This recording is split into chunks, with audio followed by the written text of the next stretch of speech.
ఈరోజు మంచి మాటలు మరియు క్రియలు అనే అంశంపై దేవుని వాక్యాన్ని అధ్యయనం చేద్దాం.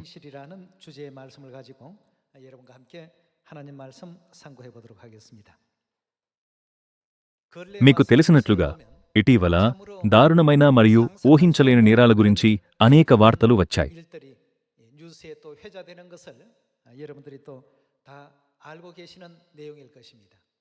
ప్రజలు తమ సమీప కుటుంబ సభ్యులపై మరియు వారికి సన్నిహితంగా ఉన్న బంధువుల మధ్య కూడా బెదిరింపులకు పాల్పడతారు మరియు హత్యలు చేస్తారు.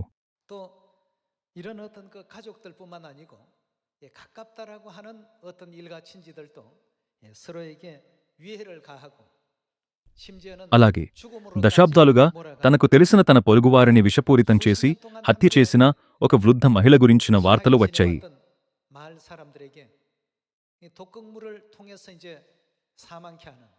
నేను ఇలాంటి వార్తలు చూసినప్పుడెల్లా ఇలా ఆలోచిస్తాను, నిజంగా ఈ లోకము ఒక భయంకరమైన ప్రదేశంగా మారెను. అలాగే పట్టపగలు సబ్వేలో హత్యకు గురైన వ్యక్తి గురించిన వార్త వచ్చింది.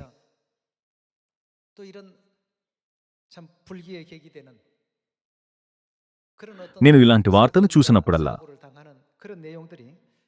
మనం ప్రజలకు దేవుని యొక్క మంచి బోధనలను ఇంకా ఎక్కువగా తెలియజేయవలెనని నాకు అనిపించక మానదు.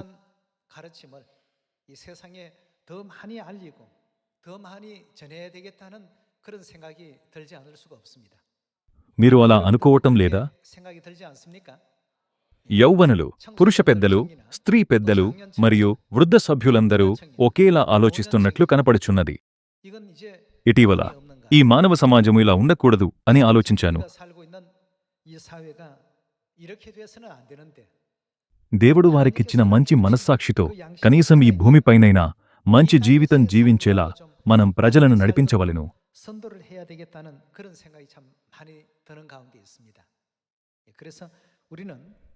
కాబట్టి మనం సియోనులో మరింతగా మంచి మాటలు, మంచి క్రియలు మరియు మంచి మనస్సాక్షిని కలిగి ఉండవలెను. వీటితో పరలోక తండ్రి మరియు తల్లి నుండి మనం నేర్చుకున్న వాటి ద్వారా సముద్రంలో 3% ఉన్న ఉప్పు వలె ప్రపంచాన్ని శుద్ధి చేసే పాత్రను మనం చేపట్టవలెను.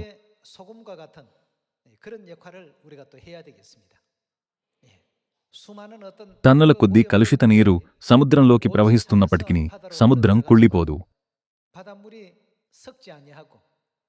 ఎందుకనగా సముద్రంలో 3% ఉప్పు ఉండటం వల్ల నీటిని స్వచ్ఛంగా ఉండేలా చేస్తుంది. ఈ విధంగా మన మంచి క్రియల ద్వారా మనం ఈ ప్రపంచాన్ని మార్చవలెను. ఈ దుష్టతరం చేత ప్రభావితమయ్యే బదులు మనం శిరస్సుగా మారి వారు మనలను వెంబడించేలా చేయకూడదా? దేవుడు సెలవిచ్చినట్లుగా మనం ఆయన మాటలను గైకొన్నప్పుడు ఆయన మనలను తోకగా కాక తలగా చేయును. మనం లోకాన్ని వెంబడించినట్లయితే మనం తలగా కాక తోకగా మారతాము. దేవుడు మనలను తోకగా కాక తలగా చేయునని చెప్పినందున మనలను వెంబడించేలా మనం ప్రపంచాన్ని నడిపించకూడదా? అది ఈ విధంగా జరుగునని మనం నమ్మవలెను. తండ్రి మరియు తల్లి యొక్క చిత్తానుసారంగా మన మంచి మాటలు మరియు మంచి క్రియల ద్వారా ప్రపంచాన్ని మారుద్దాం. రండి, మత్తయి 5వ అధ్యాయం 13వ వచనాన్ని చూద్దాం. మీరు లోకమునకు ఉప్పయ్యున్నారు. ఉప్పు నిస్సారమైతే అది దేనివలన సారము పొందును?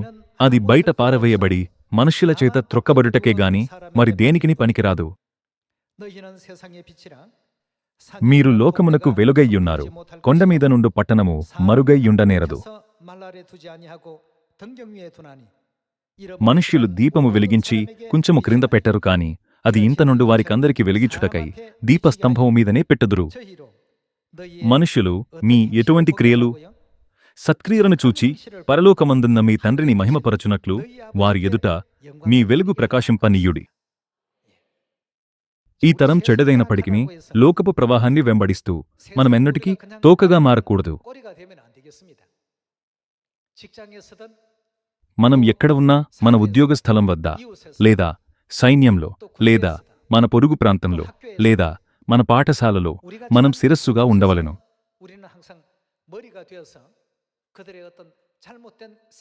మరియు ప్రజలను వారి తప్పుడు ఆలోచనలు మరియు క్రియలకు దూరంగా సరియైన మార్గమునకు నడిపించవలెను. 여러분과 제가 되어야지만 మనమిది చేయనప్పుడు మనం వారిని సరియైన మార్గమునకు నడిపించడమే కాక లోకాన్ని రక్షించే స్థానంలో కూడా ఉండెదము. 또 설 수가 있으리라고 믿습니다. 예, 그래서 అందుకనే దేవుడు మనలను ఈ లోకపు మార్గాలను వెంబడించకూడదని సెలవిస్తున్నారు. ఎందుకనగా ప్రతి ఒక్కరూ దుష్టమైన మరియు వ్యభిచారమైన లోకాన్ని వెంబడిస్తారు. 이 세상 사람들이 행한다고 해서 మీరు లోకాన్ని వెంబడించినట్లయితే మీరు తోకగా మారెదరు. బదులుగా వారిని నీతి మార్గమునకు నడిపించు శిరస్సుగా మారమని దేవుడు మనకు సెలవిచ్చారు. 이렇게 말씀을 주셨기 때문에 రండి, రోమా 12వ అధ్యాయము చూద్దాం. మొదటి వచనము. 함께 보시겠습니다. కాబట్టి సహోదరులారా, పరిశుద్ధమును దేవునికి ఎటువంటి అర్పణగా అనుకూలమునైన సజీవ యాగముగా మీ శరీరములను ఆయనకు సమర్పించుకొనుడని దేవుని వాత్సల్యమును బట్టి మిమ్మును బతిమాలుకొనుచున్నాను. 그렇다면 거룩한 మనం పరిశుద్ధమైన మరియు ఇష్టమైన బలిదానముగా మారుటకు మనమెలా జీవించవలెను? 생애를 또 살아야 되겠습니까? మనం పరిశుద్ధ జీవితం జీవించకూడదా? 예. మీ శరీరములను ఆయనకు సమర్పించుకొనుడని దేవుని వాత్సల్యమును బట్టి మిమ్మును బతిమాలుకొనుచున్నాను.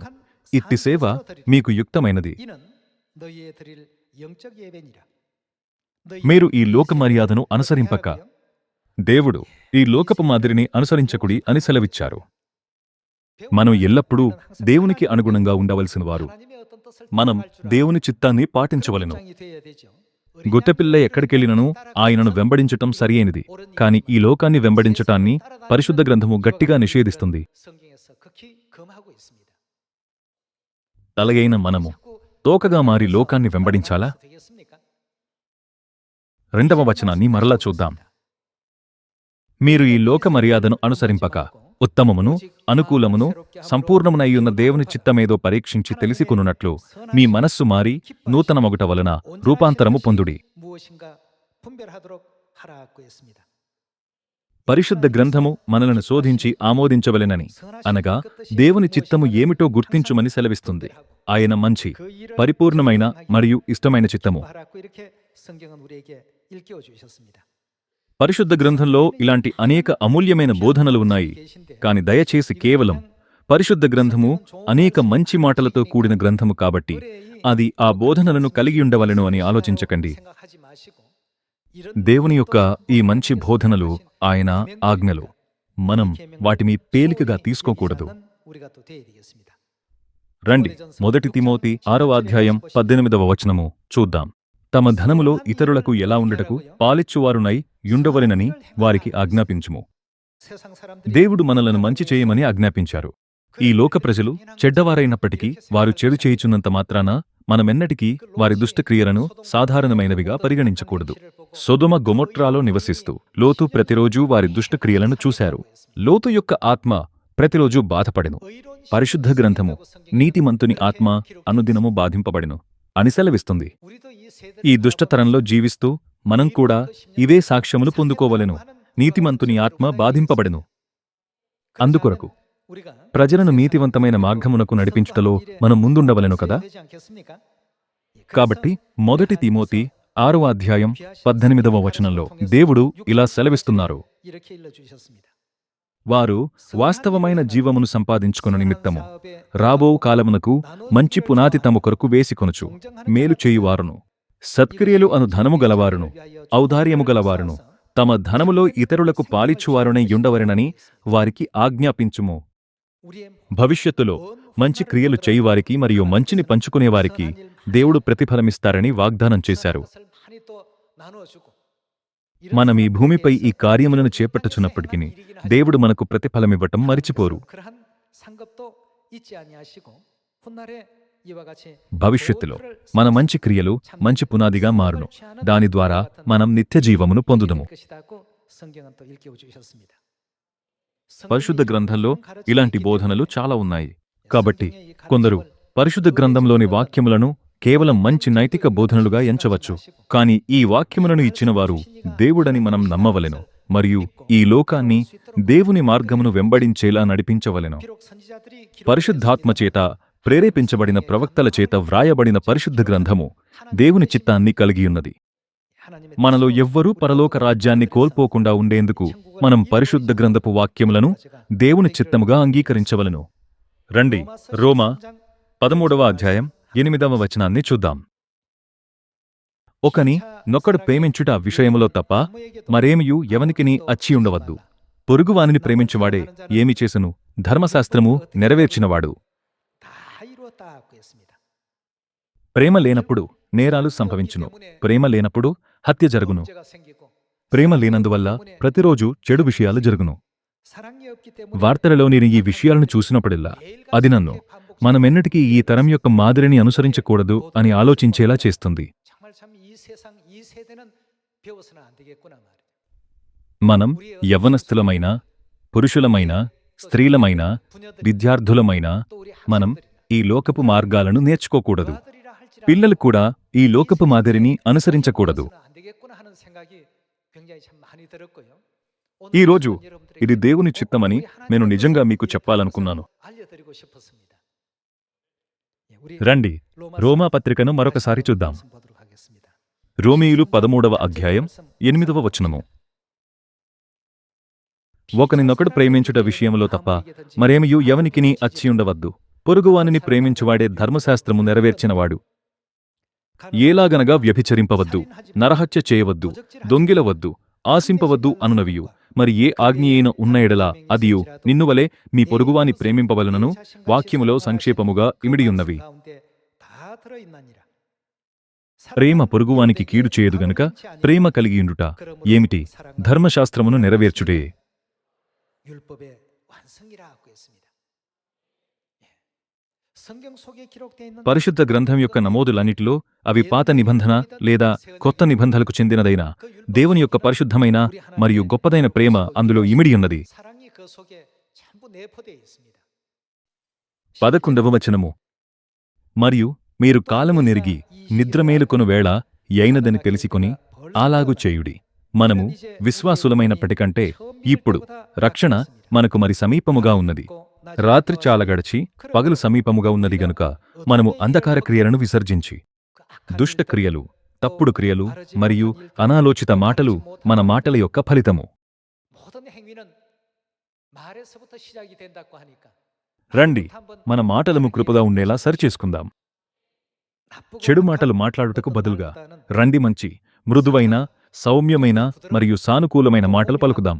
긍정적인 그런 말부터 우리가 자주 이렇게 రండి 할 줄 아는 మనందరము దేవుని బోధనలను పాటిస్తూ కృపగల మాటలు పలుకుదాం. 가르침대로 మంచి మాటలు ఉన్న చోట మంచి క్రియలు ఉండవచ్చు 바른 말을 하는 మరియు 것에 바른 మంచి క్రియలు ఉన్న చోట 바른 మంచి స్వభావం 행동을 하는 것에 పెంపొందించబడగలదు. 어떤 품성이 성장할 수 있고 자라날 수 있다고 합니다. రండి 어떤 긍정적인 సానుకూలమైన మాటలకు బదులుగా ప్రతికూల పదాలతో పరిచయం ఉన్న ఈ లోకపు మార్గాన్ని ఎన్నటికీ నేర్చుకోకూడదు. 이런 어떤 이 세상의 것을 배울 것이 아니라 బదులుగా రండి మనం శిరస్సుగా మారుతూ సియోను యొక్క సంస్కృతిని ప్రపంచానికి బోధిద్దాం. తద్వారా ఈ లోకము మనలను వెంబడించవచ్చు. 이렇게 할 수 있는 우리가 또 రండి 12వ వచనముతో కొనసాగిద్దాం. రాత్రి చాలా గడిచి పగలు సమీపముగా ఉన్నది గనుక మనము అంధకార క్రియలను విసర్జించి తేజ సంబంధమైన యుద్ధోపకరణములు ధరించుకుందాము. అల్లరితో కూడిన ఆటపాటలైనను మత్తైనను లేకయు, కామవిలాసములైనను పోకిరి చేష్టలైనను లేకయు, కలహమైనను మత్సరమైనను లేకయు, పగటియందు నడుచుకున్నట్టు మర్యాదగా నడుచుకుందాము. మెట్టుకు ప్రభువైన యేసుక్రీస్తును ధరించుకొనిన వారై శరీరేచ్ఛలను నెరవేర్చుకొనుటకు శరీరము విషయమై ఆలోచన చేసికొనకుడి. ఈరోజు మనం రోమా 13వ అధ్యాయం ద్వారా కూడా దేవుని యొక్క పరిశుద్ధ చిత్తాన్ని తెలుసుకోవచ్చు. సీయోను ప్రజలమైన మనము ప్రకటించుటలోను ప్రచారపు సాధనలోను మంచివారము అయినప్పటికీ మనం ప్రతికూల స్వభావాన్ని కలిగియుంటే దేవుని పిల్లలుగా ఉండుటకు అనర్హులము. మనం మంచి, సానుకూల మరియు సరియైన మాటలు మాట్లాడుటను ఆచరించినప్పుడు నీతివంతమైన క్రియలు చేయగలుగుతాము. 참된 말을 하면 결국 행실도 참된 행실을 할 수밖에 없다고 합니다. మనము నీతివంతమైన మరియు మంచి స్వభావాన్ని పెంపొందించుకుంటాము. 의롭고 선한 품성을 ఇది మంచి స్వభావాన్ని ఏర్పరచుకునే ప్రక్రియ.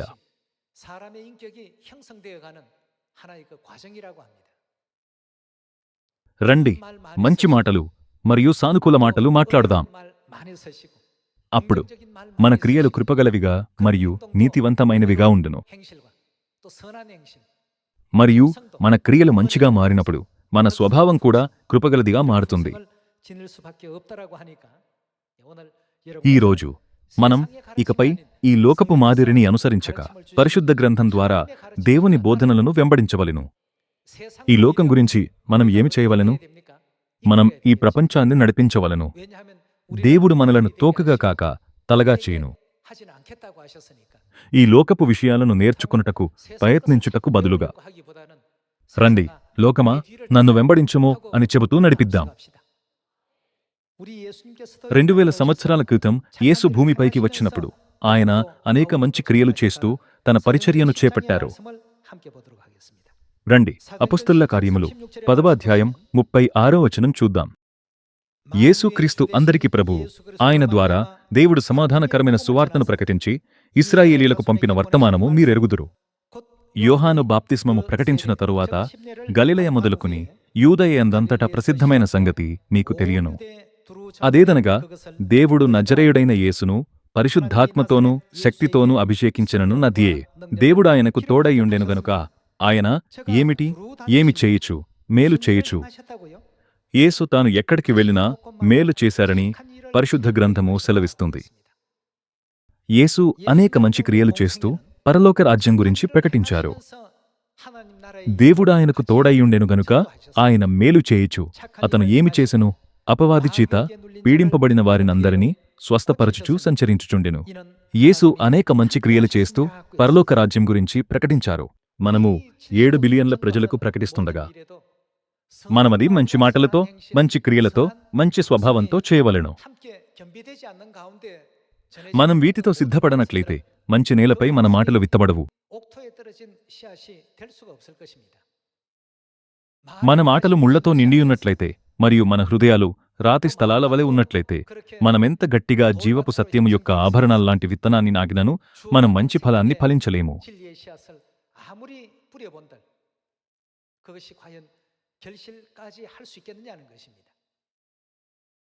మనం 100 మార్లు, 50 మార్లు లేక 30 మార్లు కోయగలమా? అందుకే యేసు సువార్త ప్రకటించినప్పుడు ఆయన మంచి మరియు నీతివంతమైన క్రియలు చేస్తూ పరలోక రాజ్యాన్ని ప్రకటించారు. పాపమరణముల యొక్క శృంఖలము చేత అణిచివేయబడి పేదవారికి మరియు బలహీనంగా ఉన్నవారికి యేసు తన నియమాలు మరియు కట్టడలన్నిటినీ బోధించారు. వారిని దేవుని వద్దకు తిరిగి నడిపించారు మరియు వారికి పరలోక రాజ్యం పట్ల నిరీక్షణను ఇచ్చారు. కొందరు మన స్వభావము మంచిగా ఉన్నా లేకున్నా మనం ఎక్కువగా ప్రకటించినంత కాలం పర్వాలేదు అని అంటారు. ప్రతి ఒక్కరూ మీరు ఆ మనస్సుతో ప్రకటించినట్లయితే మీరు ఫలాన్ని ఫలించినప్పటికీ అది త్వరలోనే పడిపోతుంది. మనం దేవుని మాదిరిని వెంబడిస్తూ సమస్తము చేయవలను. రండి, 38వ వచనము మరలా చూద్దాం. అదేదనగా దేవుడు నజరేయుడైన యేసును పరిశుద్ధాత్మతోనూ శక్తితోనూ అభిషేకించినను నదియే. దేవుడాయనకు తోడయ్యుండెను గనుక ఆయన మేలు చేయుచు అపవాది చేత పీడింపబడిన వారినందరినీ స్వస్థపరచుచు సంచరించుచుండెను. ఆయన యూదుల దేశమందును యెరూషలేమునందును చేసిన వాటికన్నిటికిని మేము సాక్షులము. ఆయనను వారు మ్రానున వ్రేలాడదీసి చంపిరి. దేవుడాయనను 3వ దినమున లేపి ప్రజలకందరికీ కాక దేవుని చేత ముందుగా ఏర్పరచబడిన సాక్షులకే, అనగా ఆయన మృతులలో నుండి లేచిన తరువాత ఆయనతో కూడా అన్నపానములు పుచ్చుకొనిన మాకే ఆయన ప్రత్యక్షముగా కనబడినట్లు అనుగ్రహించెను. ఇదియుగాక దేవుడు సజీవులకును మృతులకును న్యాయాధిపతినిగా నియమించినవాడు ఈయనే అని ప్రజలకు ప్రకటించి దృఢసాక్ష్యమియ్యవలనని మాకు ఆజ్ఞాపించెను. ప్రతి ఒక్కరూ మనం ప్రకటించినప్పుడు ఇలా ఆలోచించవలెను. ఈ పరిస్థితిలో తండ్రి మరియు తల్లి ఏమి చేస్తారు? పరలోకపు తల్లి ప్రపంచమంతటా ప్రజలను రక్షిస్తున్నారు. ప్రతి సంవత్సరం ఆమె అనేక ఆత్మలను హత్తుకుంటారు మరియు వారి పట్ల శ్రద్ధ వహింపుతో వారికి అన్ని మంచి విషయాలను ఇస్తారు. మంచి క్రియలు మత్తయి 5వ అధ్యాయంలో వ్రాయబడినట్లుగా వారు మీ మంచి క్రియలను చూచి పరలోకమందున్న మీ తండ్రిని మహిమపరచెదరు. వారు మీ మంచి క్రియలను చూచి పరలోకమందున్న మీ తండ్రిని మహిమపరచునట్లు మంచి చేయుట దేవుని ఆజ్ఞ.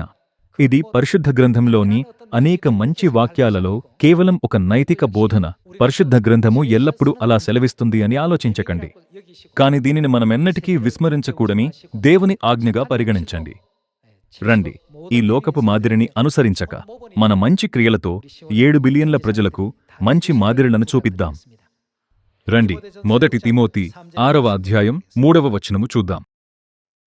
ఎవడైనను మన ప్రభువైన యేసుక్రీస్తు యొక్క హితవాక్యములను, దైవభక్తికి అనుగుణ్యమైన బోధను అంగీకరింపక భిన్నమైన బోధనపదేశించిన ఎడల, దేవుని బోధన అనగా పరిశుద్ధమైన జీవితం మరియు పరిశుద్ధమైన జీవనశైలి గురించిన బోధన.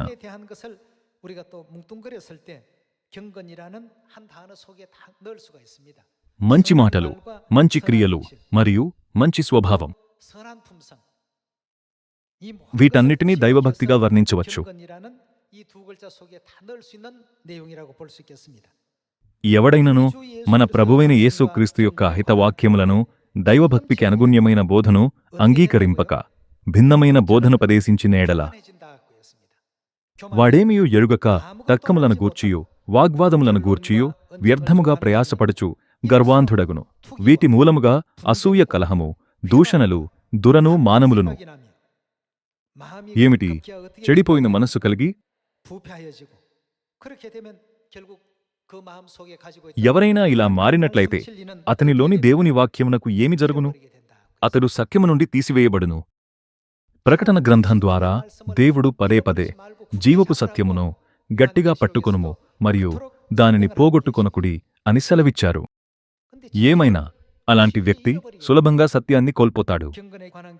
ఎవడైనను హితవాక్యములను, దైవభక్తికి అనుగుణ్యమైన బోధను అంగీకరింపక చెడిపోయిన మనస్సు కలిగి సత్యహీనులై దైవభక్తి లాభసాధనమనుకొను మనుష్యుల వ్యర్థ వివాదములను కలుగుచున్నవి. ప్రతి ఒక్కరూ మనం జన్మించినప్పుడు ఈ లోకంలోకి ఏమీ తీసుకురాలేదు. అలాగే మనం ఈ భూమిని వదిలి వెళ్ళినప్పుడు మనతో ఏమీ తీసుకెళ్లము. దేవుని వాక్యములు మాత్రమే నిత్యము నిలిచియుండును. మనం దేవుని వాక్యములను ఆచరణలో పెట్టినట్లయితే మనం పరలోకానికి వెళ్ళినప్పుడు మనతో పాటు అనేక ఫలాలను తీసుకెళ్తాము. ఈరోజు రండి, మనం ఈ దుష్ట మరియు వ్యభిచార తరాన్ని ఎన్నటికీ వెంబడించకూడదని మరొకసారి గుర్తు చేసుకుందాం. దేవుని విషయాలను వెంబడిస్తూ లోకాన్ని నడిపించవలసిన స్థానంలో దేవుడు మనలను ఉంచారు. దేవుడు, నేను నిన్ను లోకమునకు శిరస్సుగా చేసెదను, ఎన్నటికీ తోకగా చేయను అని సెలవిచ్చారు. రండి, మనం దీన్ని చేయవచ్చు. ఎందుకనగా లోకమంతా ఇలా చేస్తుంది. ఈ విషయాలు మంచిగా ఉండవచ్చు, ఎందుకంటే ఈ లోకము చాలా చెడ్డది అని ఆలోచించక ఉందాం. బదులుగా మన దేవుడు మనకు ఎలా బోధిస్తున్నారు అనే విషయాన్ని ఆలోచించి సీయోను యొక్క పరిపక్వత గల సభ్యులుగా మారుటకు దేవుని బోధనలపై దృష్టి పెట్టవలెనని నేను మిమ్మల్ని కోరుచున్నాను. ఇంతటితో నేను ఈనాటి ఉపదేశాన్ని ముగించాలనుకుంటున్నాను. చాలా ధన్యవాదములు.